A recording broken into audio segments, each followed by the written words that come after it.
She counted 41 pieces of silver. Only 40 came back. Arya Knox had run the Kang mansion for 6 years. Black, beautiful, sharp-eyed, in a tailored matte black uniform that missed nothing. She knew which floorboard creaked. She knew which pill went with the dark. And she knew the spoon that slid into Sora Han's handbag while Sora kissed the boss's cheek and called him my love. But maids who count silver out loud don't stay maids long. So Arya stayed quiet. Kang Min-woo was the man the city called the Quiet One. A Korean mafia boss with a thin black dragon inked on the right side of his neck. He had buried 2 rivals by 34, and he asked the housekeeper her opinion on coffee. Then a second car with no plates ran his sedan off the ridge road in the rain. He woke in a trauma ward, bandaged, his eyes open and finding nothing. The first name he said wasn't his mother's. It wasn't his fiancée's. It was hers. "Is it dark?" he whispered. "Or did I close my eyes?" "It's dark," Arya said. "For you." The family already treated him like furniture. The fiancée already called herself his eyes. And something in that house had started disappearing, one piece at a time. But what Arya found by the safe at 6 in the morning. Before starting the story, comment down below where you are watching from and what time it is there. If stories of karma, love, and hidden truths move you, leave a like. Be sure to subscribe to the channel and click join to become a member and help our channel. Arya Knox counted the silver before the staff arrived, the way she had every morning for 6 years. 41 pieces. She set the last fork down and ran her thumb along the tray's edge, where a single spoon was missing. She knew the spoon. She'd seen it slide into Sora Han's handbag 2 days ago, between the dessert course and the moment Sora kissed Minwoo's cheek and called him my love, loud enough for the matriarch to hear. Arya didn't say anything. Maids who counted silver out loud didn't stay maids long. The Kang mansion woke around her in stages. Opal Reyes came in first, tying her apron, her reading glasses swinging from the beaded chain. Walter Briggs followed, cap under his arm, smelling of cold air and the garage. They both nodded to Arya the way a crew nods to its captain. She ran this house. She knew which floorboard in the East Hall creaked, which guest hated cilantro, which of Minwoo's pills went with breakfast, and which with the dark. "He's asking for the morning schedule," Opal said. "He always asks me himself. He asked Miss Han to ask you." Arya's hand stilled on the tray. Sora had been in the house 11 weeks. 11 weeks, and already the requests came through her. The lights got dimmed to her taste. The staff got rerouted around her moods. The wedding was set for the end of the month. Arya had watched 100 details get handed to Sora's slim-gloved fingers, and she had watched, just as carefully, what those fingers did when they thought no one beautiful enough to matter was looking. She found Minwoo in the study, standing at the window with his back to the door. He didn't turn. He never needed to. "You changed the coffee," he said. "The supplier ran out. This is the Yirgacheffe. It's better." A pause. "Don't tell Sora." She picked the other one. Arya set the tray down. The thin black dragon on the right side of his neck showed above his collar when he tilted his head. The only soft thing about a man the city called the Quiet One. Kang Min-woo had buried 2 rivals and 3 secrets by the age of 34, and he asked her opinion on coffee. "The car's ready for the airport run," she said. "Walter's driving you. Sora wants to come." Then Sora comes. He almost smiled. "You don't like her." "It's not my place to like anyone, sir." "That's not a no." Arya gathered the empty cup from the night before. "Your 9 o'clock confirmed. The Busan contracts are on your desk. Left side, paperclip on the page you need." She'd learned to leave things where his hands expected them, even now, while his eyes still worked. A habit she couldn't explain wanting. In the kitchen, Soo-jin was already holding court. Minwoo's mother sat straight as a blade in her dark dress, jade at her throat, watching Sora pour tea with the delicate devotion of a woman who'd practiced it in a mirror. Arya, Sujin said. A brooch is missing from my room. The pearl one. The kitchen went quiet. Opal's hands froze on the dough.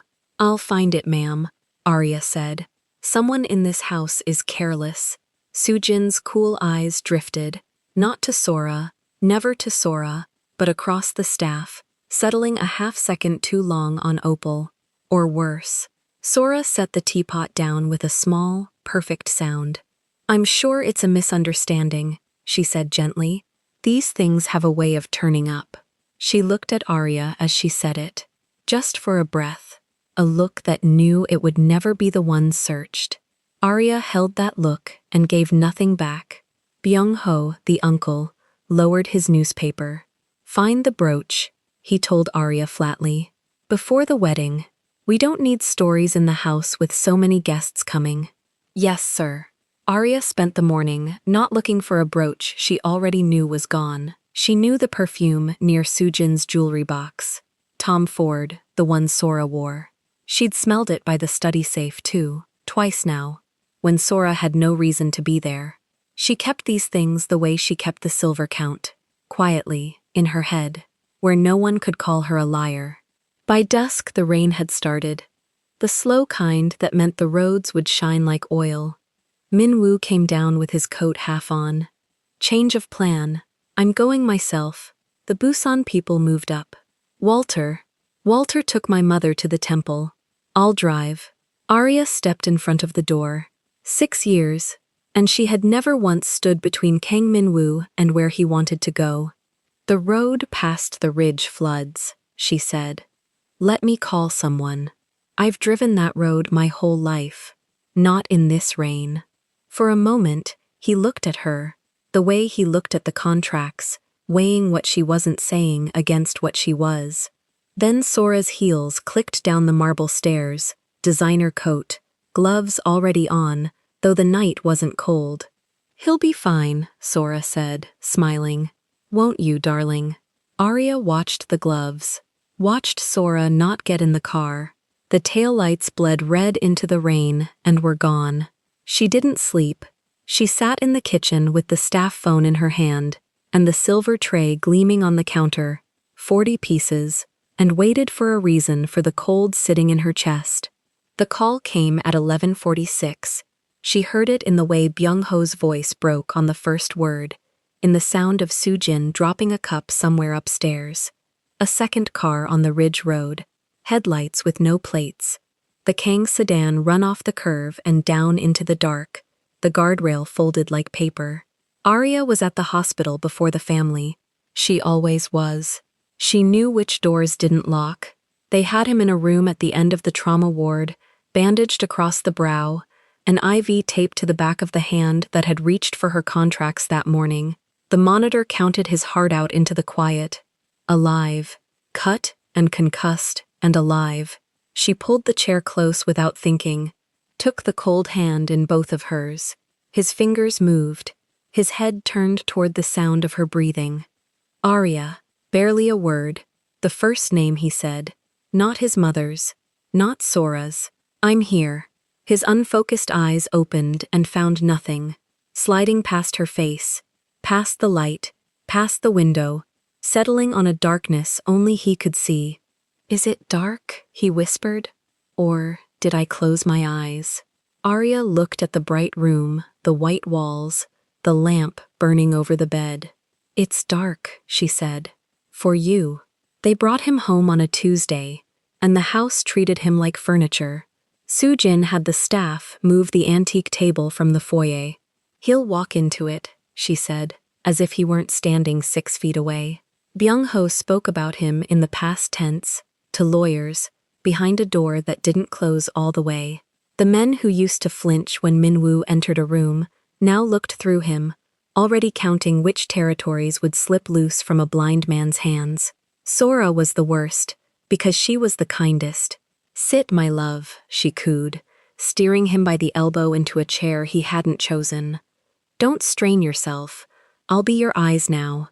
She cut his food into pieces he hadn't asked her to cut. She answered questions before he could. She told the matriarch, voice soft with devotion, that perhaps the wedding should be smaller now, quieter, given his condition. Given everything, Minwoo said nothing, but Arya watched his jaw set, the way it set before he ruined a man. The first night, he knocked a glass off the side table, reaching for water no one had placed where his hand expected. It shattered. Sora rushed in with a dustpan, and a sigh that managed to sound like love. The second night, Arya moved the water. She set it at 4 o'clock from his right hand, the same spot, every time. She tied a strip of leather around the cane Byung-ho had bought and left in a closet as an insult. She walked the east hall with him at dawn, before the others woke, counting steps out loud. 12 to the stair, rails on your left. The creak is the 7th board. When you hear it, you're home. You're treating me like I can still do this. You can still do this. He stopped, his clouded eyes aimed somewhere past her shoulder. Everyone else has already buried me. I count the silver every morning, sir. She placed his hand on the rail. I don't bury things that are still here. She built him a map out of the house he could no longer see. A nail file glued to the corner of his desk, so his fingers found the right drawer. A different fabric on the arm of his chair. The Busan contracts read aloud in her low, even voice, while he listened with his head tilted, the dragon showing at his collar. He began to ask for her by name. Not Sora, not his mother, Arya, and the family hated it. The maid is overstepping, Sujin told Byung-ho, who agreed, who said the word maid the way one says a stain. But Minwoo had started signing again, started taking calls, started sounding like a boss instead of a casualty, and they couldn't argue with money. So Arya stayed, closer to him than any of them, close enough to be in the way, which was when the thefts began in earnest. A jade ring from Sujin's box, cash from the study drawer, a diamond cufflink, then its mate a week later, vanishing one at a time, so the loss looked like carelessness instead of a hand. And every time, the blame slid downhill. It was the new girl, Sora murmured. Then, or Opal, she has access to every room. Then, when a watch went missing the morning after Walter drove her into the city, I don't like to say it, but Walter was alone in the garage. Sujin nodded along. Byung-ho wrote names on a list. Opal Reyes started crying in the pantry, pressing her reading glasses to her chest, swearing on her grandchildren. Walter stood straight in his chauffeur's cap and said, I have never taken a thing in my life, sir, and watched the family decide whether to believe a black man over a woman in pearls. Arya believed neither of the accusations and all of the pattern, so she stopped counting silver and started counting Sora. She found the perfume first, Tom Ford, sweet and cold, hanging by the study safe at 6 a.m. when Sora claimed to be sleeping. She found the heel marks next, 2 small crescents pressed into the rug's deep pile, the exact width of the stilettos Sora wore, and the staff did not. And on the third morning, caught in the brass hinge of the safe door, she found a single thread, pale silk, the color of the blouse Sora had worn the night before, the one she'd changed out of in a hurry. Arya didn't take it to the family. She knew exactly what the maid found a thread would buy her in that house. Nothing. Worse than nothing. She took out her phone, photographed the thread in the hinge, the heel marks, the perfume bottle's twin on Sora's vanity. She saved them in a folder with no name. She wrote down dates. She kept it the way she kept everything, quietly, where no one could call her a liar. That night, Minwoo couldn't sleep. She found him at the study window out of old habit, his back to a view he'd never see again. Sit with me, he said. She did. The cane leaned against his knee. For a while neither spoke, the rain ticking somewhere far off. Arya, his voice had gone very low. Tell me the truth. I can't see their faces anymore. I have to read them through you. His hand found the desk, the nail file, steadied there. Are they lying to me? She thought of the silver, the brooch that was never lost, the thread in the hinge, Opal's tears, Walter's straight back, the wedding 11 days away. Yes, she said. Almost everyone. His fingers went still on the file. Slowly, the man the city called the Quiet One turned his blind face toward her, and for the first time since the road, he was not the one being managed. "Then start," he said, "with the one closest to me." The seventh board creaked at 4 a.m., and it wasn't Minwoo. Arya had stopped sleeping through the night.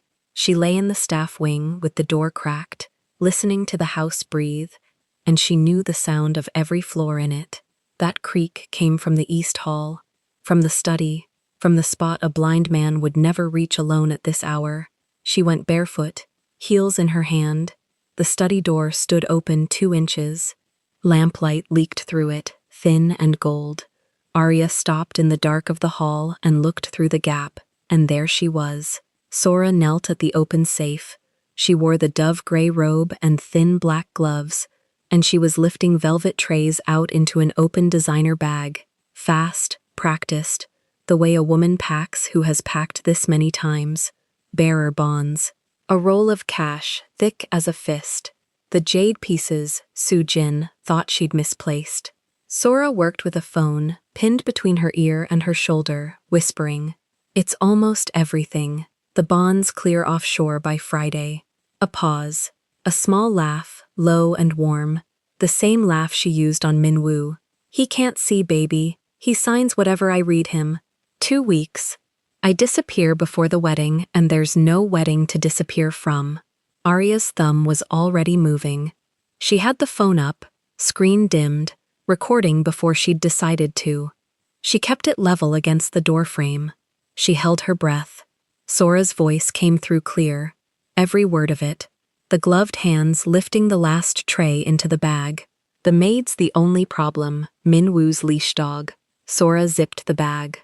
"Don't worry, by the time anyone counts, I'll have made sure they're counting her." The floor gave under Arya's foot. Not the 7th board. A different one. A soft groan. Nothing. But in that silence it was a gunshot. Sora's head came up. For 1 second the 2 women looked at each other across the lamplight. The fiancée on her knees, with a bag full of a blind man's fortune, and the housekeeper in the doorway with a phone in her hand. Then Sora stood, smooth, unhurried, brushing her knees as if she'd been praying. "You should be asleep," she said. "So should you." Sora's eyes went to the phone. Something behind her face clicked shut, and what opened instead was worse. Calm. She set the bag down on the desk, deliberate, like a woman with all the time in the world. "You recorded that. Every word." Sora pulled off one glove, finger by finger. "And what do you imagine happens now? You walk it down the hall to Soo-jin? Knock on the matriarch's door at 4 in the morning, the maid with her little phone?" She smiled. "Let me show you the rest of the story, since you only saw your half." She stepped closer. Arya didn't move. "You're the help who sleeps 2 doors from the master's study. You walk him at dawn. You read to him at night. You've made yourself his hands, his eyes, his everything." Sora's voice stayed gentle, almost kind, which was how Arya finally understood what she was looking at. There isn't a soul in this house who hasn't watched the maid fall in love with the boss. I've made sure of it. A word here, a look there. Poor Arya, she stares. "That's a lie." "It doesn't have to be true, it has to be believed." She tilted her head. "Tonight there's a woman in this study with the safe open. One of us is the fiancé his mother chose. One of us cuts his meat at dinner because she can't keep her hands off him. When I scream, and I will scream, which one do they drag out by the arm?" The cold of it went through Arya slow. She thought of Opal pressing her glasses to her chest, swearing on her grandchildren. Walter standing straight in his cap while the family decided whether his word was worth a woman's pearls. She thought of every door in this house that opened for Sora and closed on the rest of them. "I have the recording," Arya said. Her voice didn't shake. She made sure of that. "You have a maid's phone." Sora picked the bag back up, calm as Sunday. "And by morning you'll have nothing. I'll have wept to Soo-jin about the things going missing, about the way you watch him, about how frightened I am. The bonds will be back in the safe by breakfast." I'm not a fool. I take them when they're ready, not before. And you'll be gone before noon with a reference that follows you the rest of your life. Theft. Obsession with the employer. She paused at the door, close enough that Arya smelled the Tom Ford, sweet and cold. Truth is worthless, sweetheart.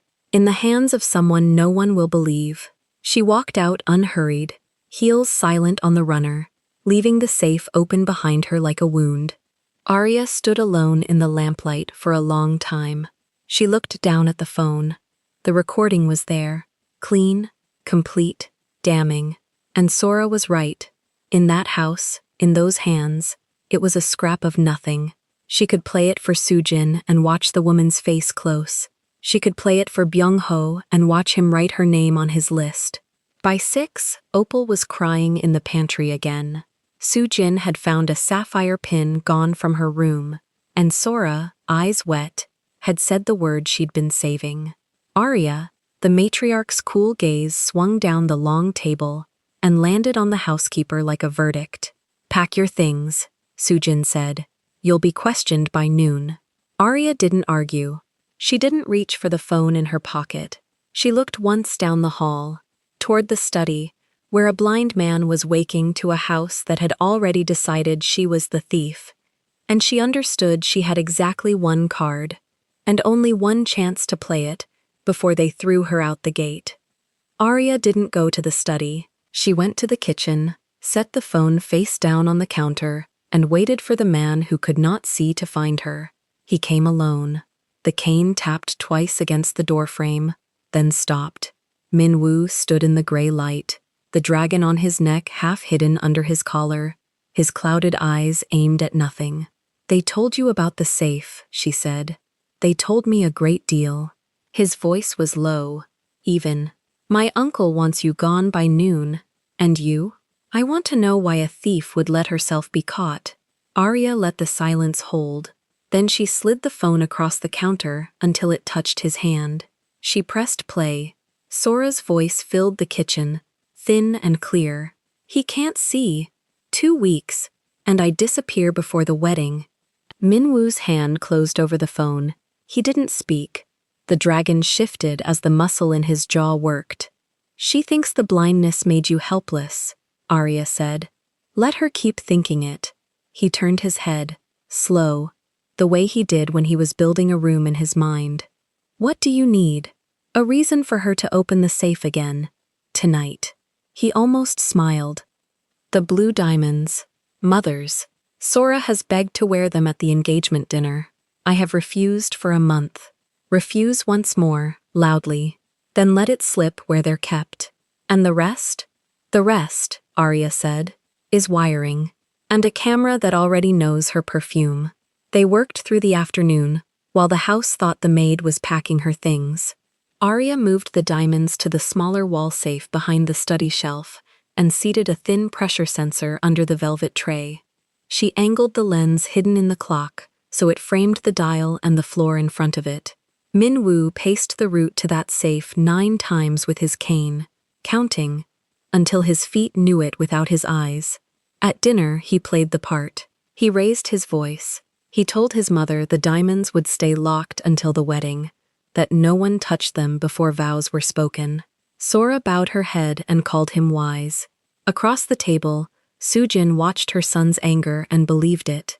By 2 in the morning, the mansion went dark. Sora came in thin gloves and bare feet. She found the shelf. She found the dial. Her fingers moved through the combination she'd watched Min-woo enter 100 times, certain no one had counted her counting. The little door swung open. The pressure sensor lifted. In the next room, a soft tone sounded in Arya's ear. She touched Min-woo's wrist. He rose without a sound. Sora lifted the velvet tray and slid the diamonds into the silk pouch in her palm. She was reaching for the cash beneath when the study lamp came on. She spun. Min-woo stood in the doorway, cane in hand, his unfocused eyes pointed exactly at her. Arya stood at his shoulder. "You should have run 2 weeks ago," he said.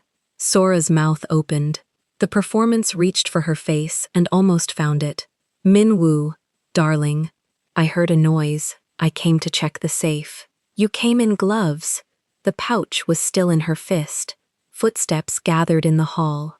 Sujin first, in her robe, then Byung-ho behind her, glasses crooked from sleep. They stopped at the threshold and saw the open safe, the diamonds in Sora's gloved hand, the maid standing calm beside the blind man. He can't see what you're holding, Arya said. But everyone else can. Byung-ho stepped forward, suspicion already swinging toward the wrong target. This is the one who, play it, Minwoo said. Arya pressed her phone. Sora's own voice, gloved and cold, fell into the room a second time. He can't see. 2 weeks, and I disappear before the wedding. Then the footage on the small screen, the gloves, the dial, the pouch, the perfect poreless face caught in the act. Sujin's hand rose to her mouth. The silk pouch slipped from Sora's fingers and hit the floor. The diamonds scattered like blue water across the boards. Arya expected the room to turn into a court. She did not let it. She reached into the folder she had carried under her arm all night and laid it open on the desk. Before anyone speaks of me, she said, speak of them first. Inside were the receipts. The bank slip Sora had planted in Opal Reyes's locker, dated a day Opal had not even been in the house. The phone log proving Walter Briggs was 40 miles away, driving Sujin's sister when the first watch went missing.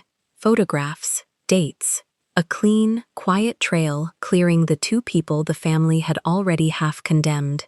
You fired Opal, Arya said. You suspended Walter. They never touched a thing. Byung-ho's face changed. He looked at the diamonds on the floor, then at the folder, then at the maid he had wanted gone by noon. He said nothing. There was nothing left to say. Sujin crossed the room. She did not go to her son first. She went to Arya, and she took her hand, and she held it the way the powerful hold the thing they finally understand they owe. The engagement ended that hour. Sora left in the car that had brought her. No pouch, no diamonds, no name in the house. At the gate, she turned back once toward Minwoo. It was never love, he said. He did not raise his voice. He had already turned away. The months moved the way good months do, without announcement. Opal came back to the kitchen with her beaded glasses and her tired, kind eyes. Walter returned to the wheel. Minwoo learned the whole house by cane and memory. Every corner counted, every door known, moving through his own halls like a man who had decided not to be small. One evening he found Arya at the tall window in the East Hall, where the city came on light by light. Describe it, he said. You don't need me to. No, he said. I need you to stay. She stayed. He set his hand near hers on the sill, not reaching, just near, the way he'd learned to wait, for the only person who had never lied to him. Trust can be rebuilt, he said quietly, with the one who stayed. Outside, the dark filled with lights, neither of them had to see to know was there. If you want to watch all the stories without any ads and also get access to bonus scenes, extended epilogues, and exclusive spicy chapters, head over to our Patreon. Scan the QR code on the screen. The link is in the description or in the pinned comment. See you there. If this story moved you, stop for a moment and reflect. Have you ever been the one who saw the truth clearly, while the people in power looked right through you because you were just the help? Have you ever stayed silent with proof in your hands, knowing no one would believe you over a woman in pearls? And when the moment finally came, did you choose revenge, or did you choose to free the innocent first, the way Arya cleared Opal and Walter before she ever touched Sora? Tell us your experiences and feelings in the comments. We read them all. And if you believe in stories about loyalty, dignity, and hidden truth, leave a like, be sure to subscribe to the channel, and click join to become a part of our community and help the channel.